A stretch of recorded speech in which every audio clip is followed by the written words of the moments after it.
This Civic Media podcast is sponsored by UW Organ and Tissue Donation. Organ donations are desperately needed, and now is the right time to become an organ donor. Talk to your family. Get the dot. Save lives. Go to heroicdeed.com.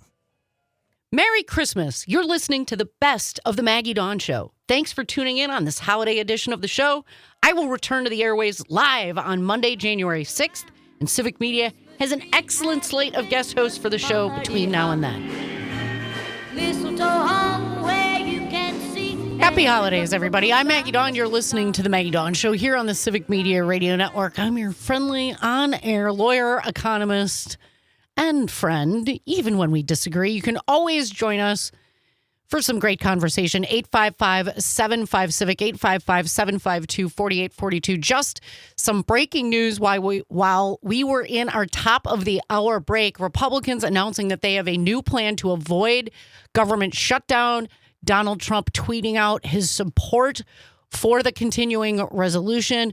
So again, continue to watch this space. Cardi, what I'd like to do, since we're on this topic, and I got a couple of questions during break about this, I'd like to play Cut W, because one of the incredible bits of misinformation is that Social Security adds to our deficit. And that is false. And you don't have to take my word for it. You can just listen to Ronald Reagan explain it.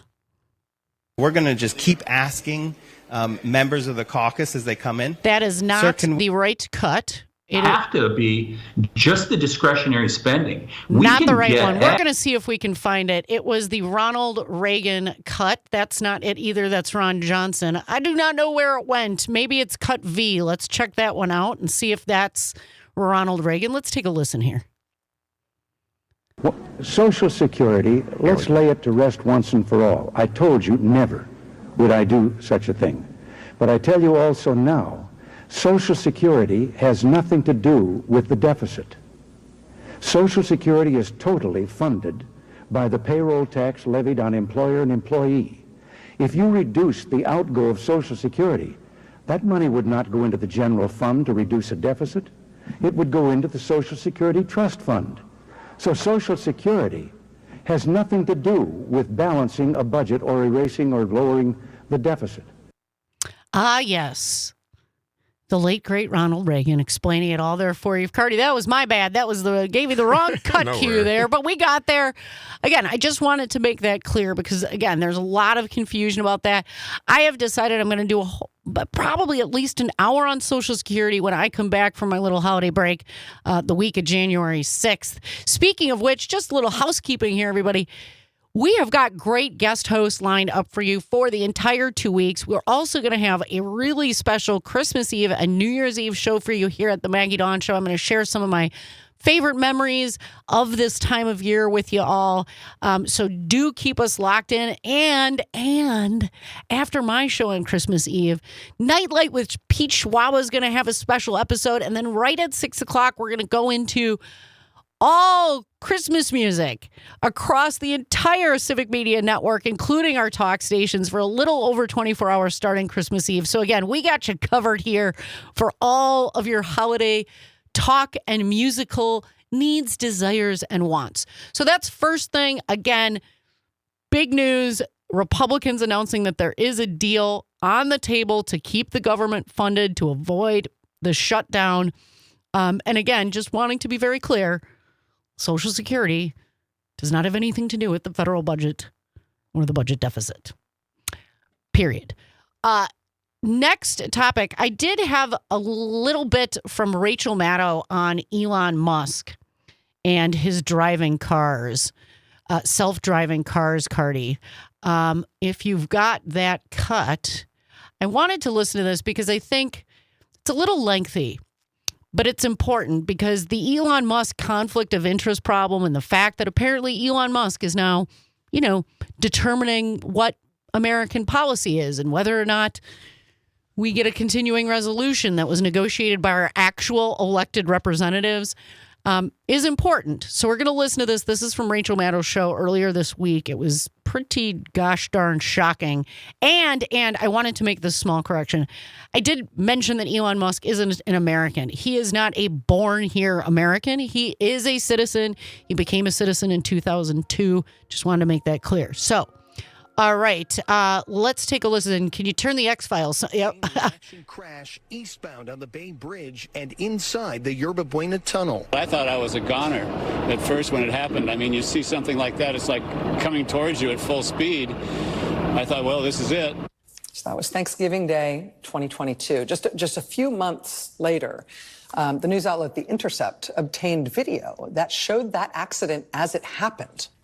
It turns out it was a Tesla whose owner says the car was in full self-driving mode and the car just randomly braked super hard in the middle of the tunnel. Total of 8 vehicles crashed, 9 people injured, including a 2-year-old boy.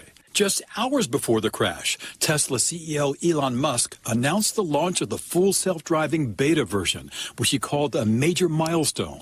But there are a growing number of reports of the Tesla technology unexpectedly slamming on the brakes. The National Highway Traffic Safety Administration assigned a special crash investigation team to look into what happened. They're already investigating dozens of incidents involving advanced driver assistance systems from Volvos, Cadillacs, Hyundai, Genesis, and Cruise, but mostly Tesla. Mostly Teslas. Earlier this year, the agency released its report on its findings after collecting all of this data for several years. It led to headlines like this, quote, Tesla's autopilot and full self-driving linked to hundreds of crashes and dozens of deaths. Government report described the data about these hundreds of crashes, but it also gave the specific details of some of them, including one particularly harrowing one from North Carolina. A 10th grader stepped off of a school bus. The school bus was doing everything right. It was pulled over. It had its lights flashing, had all the warning signals that a school bus activates when it's letting off students to let everybody know around there that they need to stop. School bus was doing everything right. The kid was doing everything right. But a 2022 Model Y Tesla on autopilot mode nevertheless whipped around the stopped school bus and slammed into this kid. Reuters headline, quote, exclusive. Trump team wants to scrap car crash reporting rule. The Trump transition has apparently surveyed the landscape of public policy in the United States of America and has decided, you know what really needs to go? What needs to go as a matter of priority is this thing that we've had for a few years now where car companies have to report it when their car is on autopilot and it crashes into something. Now, what is the purported justification for getting rid of this rule and getting rid of it now? I mean, they can't just say, well, you know, this guy paid for the presidential election. Therefore, he kind of bought himself a government, and so he gets what he wants, right? Yeah. This is the problem, right? Elon Musk, if he can tell Congress to stop the continuing resolution, tell Donald Trump what to do, why would Elon Musk not tell Donald Trump to do a bunch of stuff that helps out Elon Musk's businesses? So again, during the week of January 6th, at least an hour I'm going to spend on Social Security and at least an hour I'm going to spend just on Elon Musk and the conflicts and the contracts and the bailouts and the handouts and the help that he's received from the federal government. Because again, Elon Musk isn't a Republican or a Democrat. He's just the billionaire of the richest guy in the world variety. It's insane. That's insane that the federal government should stop requiring car companies to report crashes involving their vehicles. Why is that a good idea? And I'm going to put this marker down as well. So remember this. It's 3:14 p.m. on December 18th, 2024. The thing, maybe not that I'm worried the most about, but easily in my top 5 things about Trump 2.0 is the absolute gutting and dismantling of our data collection systems and our data collection mandates in the federal government. Because the data is how we assess whether or not policy is successful or not. And if we don't have the data, then you can say whatever the hell you want about whether or not your policies are successful, and no one has the information to say you're wrong. It's the logical next step in factual relativism, where lies become truth and truth become lies. As an economist, that is deeply concerning. And I know people are in this headspace where it's like, oh, it's just all made up. Blah, blah, blah. Yeah, people can do crappy and biased analyses. Yep, that happens. But what publicly available, reliable federal raw data provides you is the ability to go show that their analysis was crud. And so this one, on behest of Elon Musk, oh, stop tracking crash data. That's just one example. So watch out for Donald Trump 2.0 dismantling federal data analysis, federal data collection, dismantling the regulations that require reporting of certain types of data. And watch out for what they might newly start tracking and requiring reporting of. Like, let's stop tracking those car crashes. Let's start tracking women's periods and pregnancies. Let's do that. We should have a federal Department of Women's Menstruation. And I only mean that like half jokingly. I mean, for crying out loud, South Carolina's Republicans, they're reintroducing the death penalty for women that get an abortion. They're coming back on that one. Didn't quite get enough of it the first time around when it went down. Oh, Lord. I mean, texting in, do you think any normal American believes mad cow, referring to Rachel Maddow? You don't need to believe what she just said. You can go use the Google box and find out what she said is true. It is. Donald Trump has proposed getting rid of car crash data. There are all kinds of investigations proceeding right now in the federal government about Elon Musk's self-driving cars. Like, forget Rachel Maddow. Who cares who the messenger is? Same texter. All lies today. What, sir, specifically, or ma'am, is a lie? Forget that it's me saying it. Forget that you disagree with me most of the time. Either Donald Trump has proposed eliminating the collection of car crash data or he hasn't. And I don't think it's disputable that Elon Musk has numerous federal investigations going on right now into his self-driving cars killing people. I'm just saying, like, forget me, forget Rachel Maddow. Nice that you call a woman a cow, by the way. Lame. All right, I've gotten a little off topic. We're going to take your phone calls, though, because this is important and we want to have a great conversation. 855-75-CIVIC, 855-752-4842. I'm Maggie Daun. You're listening to the Civic Media Radio Network.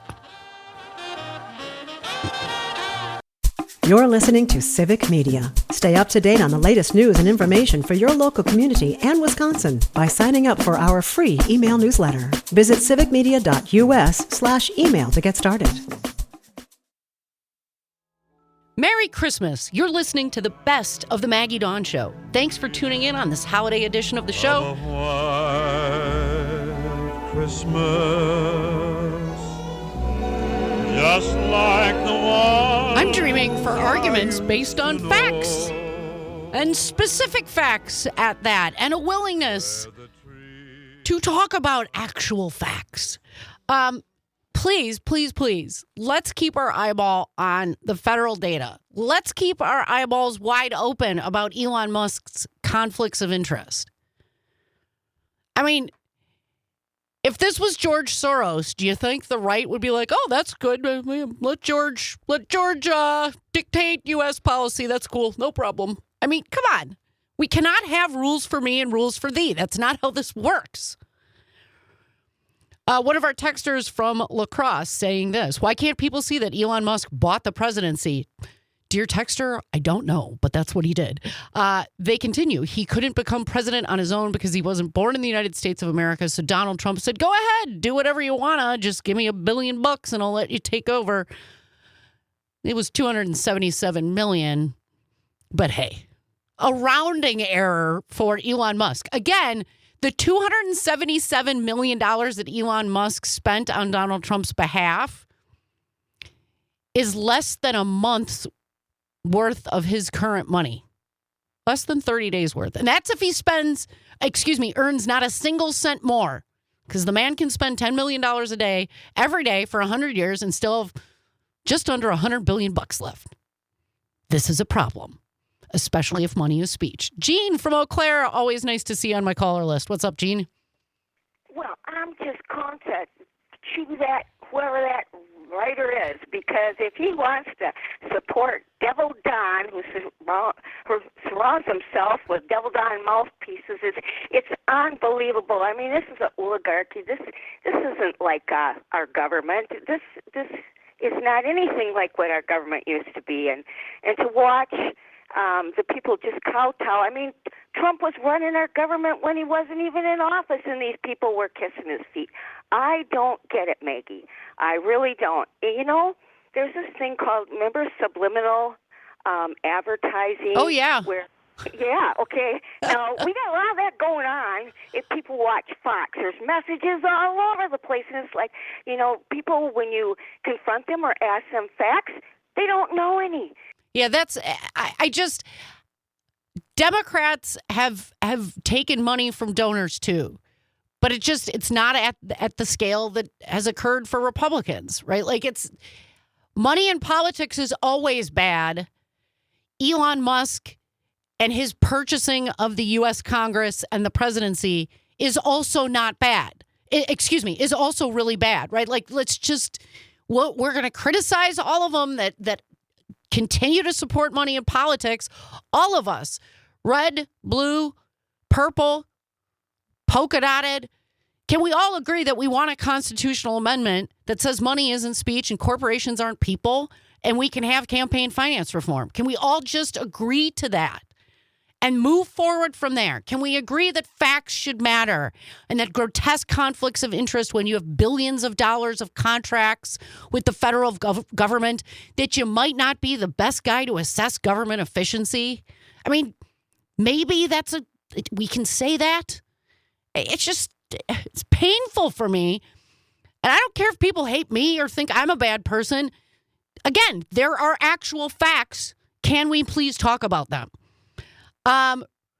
Catherine from Madison. Hey, Maggie, thanks for the Ronald Reagan quote on Social Security, and thanks for being there and giving us the provable facts every day. You are welcome, Catherine. I'm doing my best. I won't always get it right, but when I do get it wrong, I'll apologize and correct the record, and we'll go back to trying to talk about facts. I mean, isn't this what it is? Tom from Jackson. Maggie, you're doing a great job with a hugely important future road safety subject. Don't let the trolls get to you. I will not, my friend. Tom, I enjoy the feedback. I enjoy negative feedback because at least we can try to engage in some kind of a conversation. That is the entire point. Hey, Cardi, we got a caller that needs to get screened. Thomas from West Allis, you are next up. Hey, good afternoon, Maggie. Remember, well, I don't know if you remember, but back in the 60s, Ralph Nader took on GM and destroyed the Corvair, wrote a book called Unsafe at Any Speed. In the 70s, Ford made the Pinto, and if you were rear-ended in a Pinto, they would become a big fireball. 27 people died in Pinto accidents, but 232 Teslas blow up, resulting in 83 people getting killed, and we don't even hear about that. Yeah.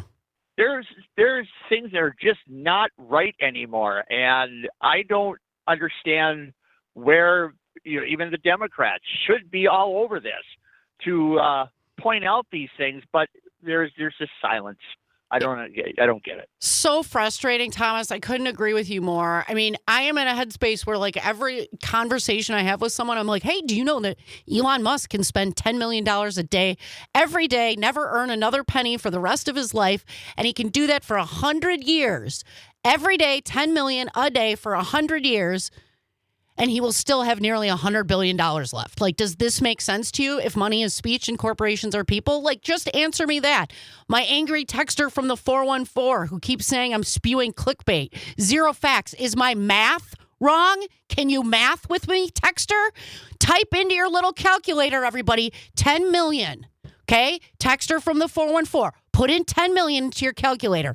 Multiply it by the number of days in a year, 365. And then multiply that by 100, the number of years we're talking about. And it's $365 billion. The guy is $444 billion. Do you think he's making democracy more healthy? I mean, come on. It's just so, like, do you not believe that maths anymore? Can we go to 2 plus 2? I mean, come on, man. It's so frustrating. Keith, hello, and welcome to the Maggie Daun Show. What do you have to say this afternoon? Hey, Maggie, I like your 12-year-old texter there. That's really mature, we're right back in middle school. Anyway, so my thing, Maggie, is this. There is this feeling among some people on the right that we cannot attack the rich because, who knows? Maybe I'll become a billionaire someday, That they actually... Oh, Keith, that is my favorite one. Remember when they renamed estate taxes to death taxes because everybody dies? Listen, everybody listening out there, these texters, Kamala got $1 billion. Yeah, that sucks too. Terrible. Shouldn't happen. But it's a matter of scale. Nobody listening to me right now is going to become Elon Musk. So now what?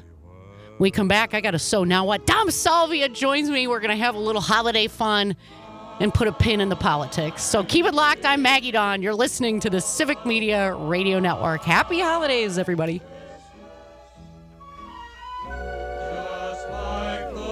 You're an organ donor, right? Well, here's a tragic fact. Approximately 20 people die each day waiting for precious donated organs.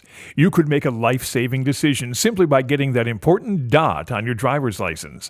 That little dot shows those who need to know that you've made a decision to donate organs at a critical time. Go to heroicdeed.com to learn more about the importance of organ donation and how you can make your wishes known. Talk to your family. Get the dot. Save lives. heroicdeed.com. Merry Christmas. You're listening to the best of the Maggie Daun Show. Thanks for tuning in on this holiday edition of the show. I will return to the airways live on Monday, January 6th, and Civic Media has an excellent slate of guest hosts for the show between now and then. In my eyes are Valentine's and Easter eggs and New Year's wine. But when my heart finds Christmas, it is the holiday season here. Will shine like and I'm so happy to be joined by my little buddy who's been getting himself a tan in places tropical. Looking good, brother. Welcome back to the Maggie Daun Show. How are you, friend? Hey, Maggie. I am great. Thank you for having me. Great to see you back from Puerto Rico. Puerto Rico. I woke up yesterday. Did you throw some paper towels? I did not. No I did paper not. towel throwing. Okay, no paper towel throwing. Lots of rum and pina coladas and mojitos. Do you like pina coladas and taking walks in the rain? We were actually in the rain drinking pina coladas this week. So yeah, my life is literally a song. Yes. You said it, friend. Listen, I want to first say thanks to the texters and callers who made for an incredibly lively discussion. I come into these shows with a plan, and then you all blow my plans up, and I love that. That means we are doing what we should be, which is having a great conversation, even when we disagree. The name calling, maybe a wee bit less of that. That's a little, juvenile. Also, I'm just going to say this. I love the disagreement. But when you call me a liar or you say, Maggie, you're all full of it or this, that, and the other, Listen, let's be specific, because if you're not specific, I can't actually engage the conversation. So if you want to call me a liar, tell me what I said that was inaccurate. If you want to do whataboutism, I'll call that whataboutism, because I had a texter, again, ticked off that Kamala Harris took money from donors. That's because the rules for our elections stink. For Democrats. Democrats shouldn't be taking money from billionaires and donors either. But I did point this out, and there are tons of charts out there that you can actually do a comparison. If you take the 10 wealthiest families in the country that donated to political campaigns and you stack up their donations, and one of the things that we're worried about is not just the raw amount of donations, but donations from individualized sources, right? Like that's because that's how you buy influence, right? And that's how you control policy. When you stack up those 10 wealthiest families, it was like on a $5 to $1 basis they gave to Donald Trump. So like, it's not, what about? Yes, that also stinks and shouldn't happen, and money isn't speech. And Donald Trump got way more of the richest family's money than did Kamala Harris. Tyler from Wisconsin Rapids asks a great question. Here's Tyler's question. I wonder if Elon Musk could give every man, woman, and child in America $1 million and still be a millionaire. Should we actually try to do math? No, I never do math on the radio. I think I can do the math on the air. So there's 330 million of us, and $1 million has how many zeros? It has 9 zeros, right? 6. 6 zeros? Yes, 6 zeros. So $1 million has 6 zeros. So if you add 6 zeros to the 330 million of us, right? So you go from 330 with 6 zeros and you add 6 more zeros, that's 12 zeros. I think that's over Elon Musk. I think that might be $3.3 trillion. I think that's what that is. I will figure that out. Tyler from Wisconsin Rapids, I just tried to do math on the radio because they were 0. We're multiplying by tens. I should be able to do it. But I will actually find that answer out for surely and let you know. Because yikes. My math says $330 trillion. Oh, that's an even bigger number than my number, yeah. 3.3 trillion. But, don't quote me on it. We're on the radio. We're on the radio. It's hard to do math on the radio, even when you're somewhatly good at math. By the way, somewhatly, not a real word. It is not. If you say it long enough, somewhatly. It becomes a Money word. is speech. Corporations are people. Okay, I promised everybody we'd move on, and here I am wallowing in the politics more. Dom, I wanted to talk about fun holiday stuff with you. Yeah. Because we are in the season. It is that time. First of all, I wanted to share with everybody, for many of us, this can be a bit of a lonely time, right? If you don't have big family, you don't have a ton of plans. And I think all of us have had those moments in our life where we've been a little lonely. And I wanted to ask you, Dom, what do you do when you're feeling either a little sad or a little lonely? Like, how do you pick up your spirits? Do you have advice to people that are listening to pick themselves up if they're feeling a little alone over the holiday season? Well, I would just, it's very rare. Let's put it that way. You feel lonely. When I get the alone time, sometimes it's welcomed. There's a lot of peopling going on in my world these days, and sometimes all the peopling can be overbearing as well. I mean, I think there's a lot of that as well, right? Not just the fact that people can be lonely. Yeah, there's a feeling sometimes even when you're with a lot of people, you can still feel lonely. Oh, right. Right? Yeah. That is a very real thing. I describe often. I lived in New York, and sometimes I did feel lonely, but sometimes I felt also like I can be alone in the sea of people, and that worked for me. So I take your point. Yes. So just maybe at times that you've been a little sad, what do you do to bring yourself out of that other than talk smack on the radio, my friend? Besides that, go for a walk, go to the gym, go grab a drink, engage in the things that you enjoy. It's not always the social part of life, man. Self-care is a big thing. And I'm a very social person, and so I draw energy from other people, and it gives me energy. But if there's a time that I would be sad, and it's so very rare, man. When Dad passed, I drank a lot. I guess that'd be but I wouldn't suggest anyone don't doing do that. Don't do that. That's but engage in the activities that bring you joy. If it's reading, if it's sitting down reading a book, do that. If you like going to the gym, working out, do something that if you're going to go to the gym, go do leg day. If you're always a bench press guy, mix it up, go do some legs. Do some legs. You'll feel good. Do some legs, bro. Get on that. Do some cardio, those kinds of things. And that's for me. And everyone's got their hobbies and the things they enjoy. I think when you have an opportunity, and because it gets so busy. It does. It gets really, really busy, and I'm not a big fan of the word busy because we can dig a hole and fill it back up. It's like everybody has a lovely sense of humor, right? And it is very funny. And is also very busy. I've never asked someone, hey, how you doing? And they're like, you know what? I'm real bored and things are super slow at work. I'm just coasting and phoning it in. I don't hear that so much. I hear it a little bit. Well, that's just from you, Dom. I'm phoning it in, Maggie. So, it is tough. I think, the difficult times for me have been really around family, Pa not being there, Mom not doing too well in the home and all that. So those things and you reflect and enjoy the times that you had, and I think those are, remember those things and try to then, you can't replicate it. But engage in it. We just went on a trip and we took our adult kids with us. Alex 22, Izzy's 19. Yeah. And it's been so long, and I see them jumping in the ocean in the waves, and they remind me just like when they were kids, when they're just little 6-7-year-olds. It's and so you can't recreate it. Those days are gone. Every minute that's gone, you can't go get back. But you can make an effort to purposefully engage and try to do those things that bring you joy. One of the things that, and I don't care where you are in the state of Wisconsin, it can be at a tavern, it can be after a religious service, it can be at your local grocery store. One of the things that I think can help people break out from a funk, if you will, is, hey, just go have a nice little conversation about nothing with a complete stranger. Right. Yeah. And just sprinkle a little sunshine and smiles, and usually in the state of Wisconsin, you will almost 99.99999% of the time go to the grocery store. Someone will talk to you at the checkout line. Give a call. I don't know. Invent some questions, some assistance that you need.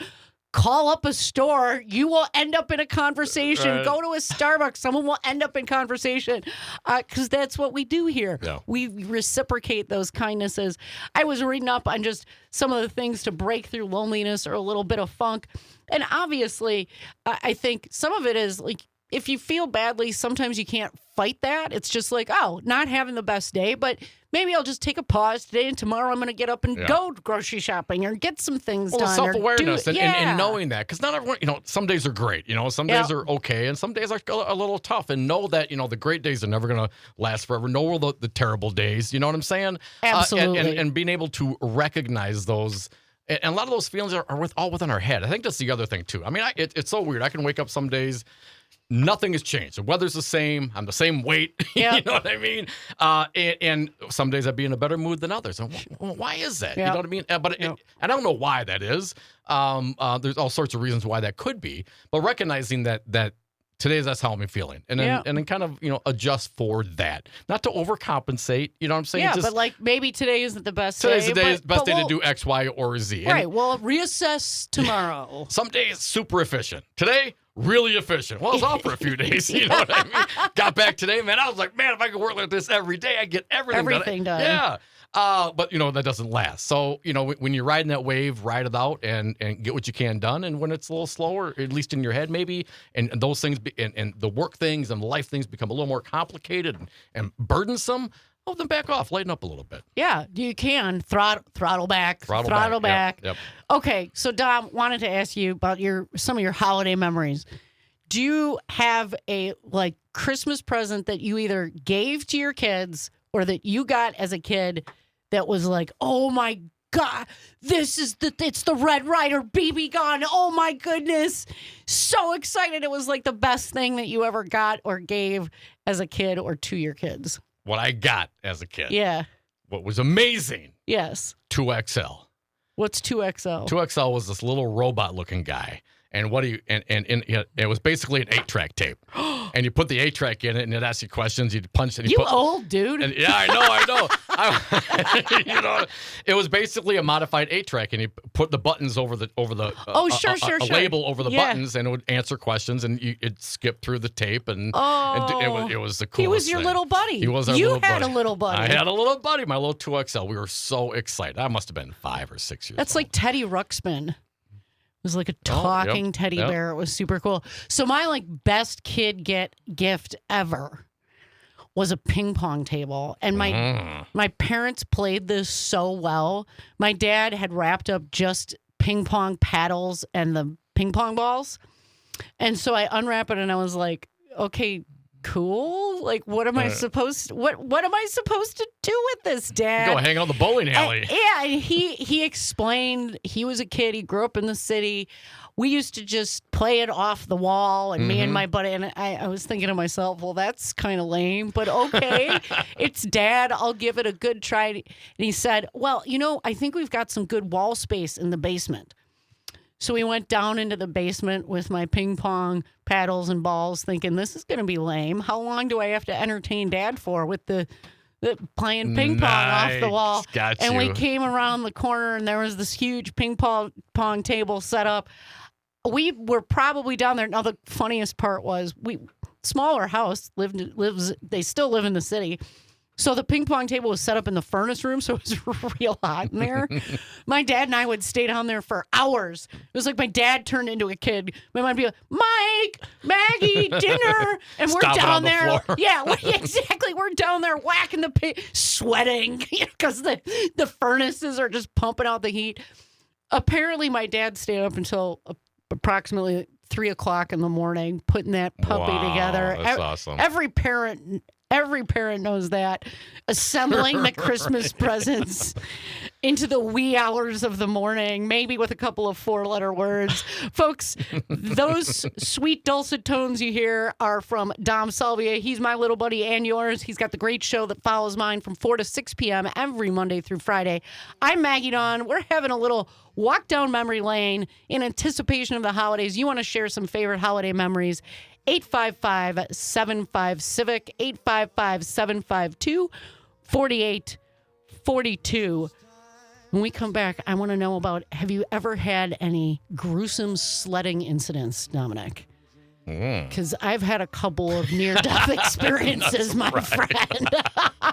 Again, we want to hear from you all. Favorite memories of any stripe surrounding the holidays. Let's keep it positive as we wind up this Thursday show. 855-75-CIVIC, 855-752-4842. Brief couple of messages and we'll be right back.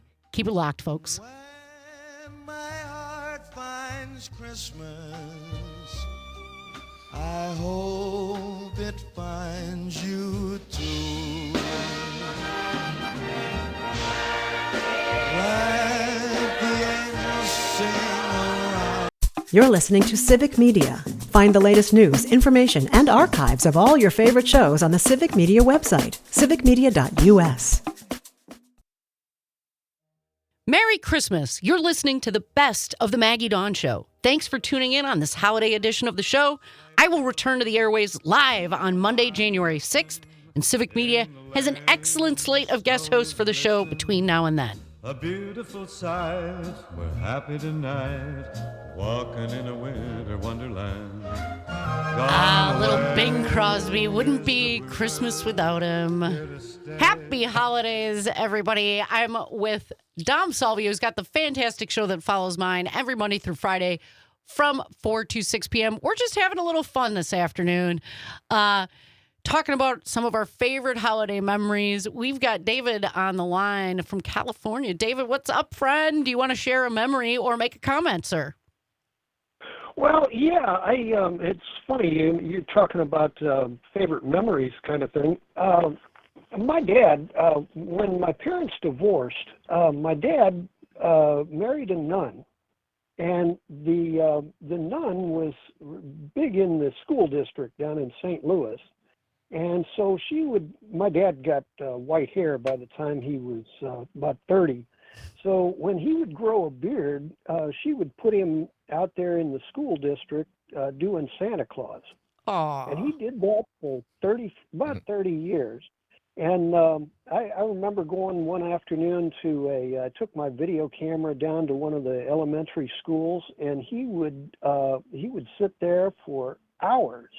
And I think there were like 300 kids that came up to him, and they'd all pull his beard. They couldn't believe it. He got on the front page of the paper. He would do the hospitals, and he would do the all sorts of different charitable events. And so my dad was Santa Claus. Oh, David. That's so amazing. Well, Merry Christmas to you, and thank you for sharing your wonderful memory of your dad. Thanks to your dad for sharing his talents and his real beard with your community. Take care, my friend. Folks, you want to get in your special holiday memory, 855-75-CIVIC, 855-752-4842. Kimber from Muskota saying she had a fort set, and she ensured that the Native Americans, then, of course, on PC called Indians, always won. I love it. You are progressive even as a kid, Kimber. Sherry from Horicon says, hey, Dom. Keith from Broadhead sharing just our appreciation to you and I, Dom, for helping lift his spirits. He had lost some loved ones around the holiday season. Chuckster from Racine reminding everybody it's election day today in Racine for Racine County Executive. The polls are open until 8 p.m. It is either our area Piggly Wiggly magnet or the magnate. It's either a Piggly Wiggly magnate or a longtime civil servant and county clerk that is running for Racine County Exec. Mary from Mount Horeb texting in a great book, Don't Believe Everything You Think, Why Your Thinking is the Beginning and End of Suffering. Thanks for sharing that. I love a good book. I will be checking that out. And we got Kathleen on the line. Kathleen, happy holidays to you. Do you have a memory to share or a comment you'd like to make? Hi, Maggie. Thanks for having me. Yes, so every year we would decorate gingerbread houses pretty extensively. My mom even made her own little template and made a ginormous gingerbread house. Well, one year wow. We had licorice on top. We had I had unwrapped all this big red gum and used as shingles. And we went to church, and my mom put it on the counter thinking it was, safe. And our 3 dogs, one of them found it and brought it down on the floor. And so we got home from church, and there was 3 dogs crumbs with red sticky crap all over the place. Oh my God! Did they have cinnamony fresh breath? Kathleen, did the dogs have cinnamony fresh breath from all the big red? Yeah, and super sticky. And I think I was responsible for cleaning them up. I don't really remember all the details, but yes, you blocked it out because things rolled downhill to the youngest child. You cleaned that up. I tried to put a gingerbread house together once, and I was just humbled. Not the easiest thing. Okay, Don, we got just a couple minutes left. Yes. Do you have a favorite additional holiday memory or sledding fiasco that you've gotten yourself into? So growing up on a hill in the middle of nowhere, Stevensville, Wisconsin, between Hortonville and Shiocton, we were on a hill, and we had some grass for a while, and then was pine trees. Yes. And we would take our sleds, and that was fun, but we decided to get Dad's toboggan out one time. Danger. Didn't really steer very well, and right down, and that thing goes fast. All the weight. Yeah, and we crashed into a tree and broke the toboggan. And that's what you get for horsing around. You'll poke your eye out, Dom. You'll shoot your eye out. You'll shoot your eye out. Okay, so my little sledding fiasco was this. Me and my 3 best girlfriends from high school. Yes, we were in high school. 2 inches of snow on the ground, just enough. 2-3 of that fluffy stuff that gets compacted and then it just gets real slick. Before the plows came through, in the Washington Highlands in the Wauwatosa neighborhood, on an intertube that was real big, like the 2-mans. Yeah. Going down a big steep hill. And listen, I was it would take 2 of my best friends together to equal 1 Maggie back in the day. They were little tiny petite people, kind of like you, Dom. So we get going on this sucker, and there was basically like a hairpin turn at the bottom of the hill with a big old double banger mailbox. Oh. Well, you get a couple of seconds down that hill, and my friends started screaming because that was what we were bearing down on. Right? So I reached over my friend. I was on the left side of the 2-man, inner tube, grabbed the handle and kind of like wrenched us to the left and bailed us out. We were not perfectly unscathed, but those little injuries sure beat slamming into a double wide mailbox at about 30 miles an hour. Listen, everybody, happy holidays. Tom Salvia is up next. Hope all is well with you and yours. Take care, everyone. We got a special show for you tomorrow. Remember, I'll stand up for you. I hope you stand up for me. But it's always better when we stand together. Take care out there. But you can do the job when you're in town.